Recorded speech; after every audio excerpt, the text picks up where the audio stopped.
അസ്സലാമു അലൈക്കും വറഹ്മത്തുള്ളാഹി വബറകാതുഹു. ബിസ്മില്ലാ അൽഹംദുലില്ലാഹി റബ്ബിൽ ആലമീൻ. റസൂലുള്ളാഹി സ്വല്ലല്ലാഹു അലൈഹി വസല്ലം പഠിപ്പിക്കുന്നു, സലാസത്തുൻ ലാ യൻളുറുല്ലാഹു അസ്സ വജല്ല ഇലൈഹിം യൗമൽ ഖിയാമ. മൂന്ന് വിഭാഗക്കാരെ അല്ലാഹു സുബ്ഹാനഹു വ തആല പരലോകത്ത് വെച്ച് ഖിയാമത്ത് നാളിൽ നോക്കുകയില്ല എന്ന് റസൂൽ നമുക്ക് പഠിപ്പിച്ചു തരികയാണ്. സുബ്ഹാനല്ലാഹ്, പരലോകത്ത് അള്ളാഹു നോക്കുക തന്നെ ചെയ്യാത്ത മൂന്ന് വിഭാഗക്കാർ ആരാണവർ? ഒന്നാമത്തേത് അൽ ആഖുലി വാലിദൈഹി, മാതാപിതാക്കളെ ഉപദ്രവിച്ച ആളുകൾ. അത്തരത്തിലുള്ള ആളുകൾ അള്ളാഹു നോക്കുകയില്ല എന്നാണ്. രണ്ടാമത്തേത് വൽമർഅത്തുൽ മുതറജ്ജില, പുരുഷവേഷം കെട്ടുന്ന സ്ത്രീകൾ. അത്തരത്തിലുള്ള സ്ത്രീകളെയും അള്ളാഹു നോക്കുകയില്ല.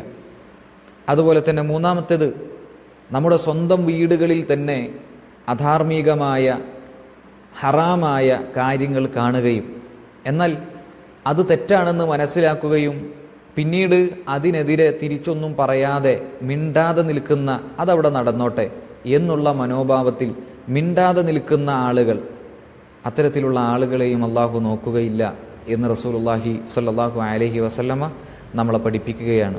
അതുകൊണ്ട് പ്രിയമുള്ളവരെ, ഈ മൂന്ന് കാര്യങ്ങൾ അത് നമ്മുടെ ജീവിതത്തിൽ എപ്പോഴും നമുക്ക് ഓർമ്മയുണ്ടാകണം. അള്ളാഹു പരലോകത്ത് നോക്കാത്ത ഈ മൂന്ന് വിഭാഗങ്ങളിൽ നിന്ന് അള്ളാഹു നമ്മെ കാത്തുരക്ഷിക്കുമാറാകട്ടെ. അസ്സലാമു അലൈക്കും വറഹ്മത്തുള്ളാഹി വബറകാതുഹു.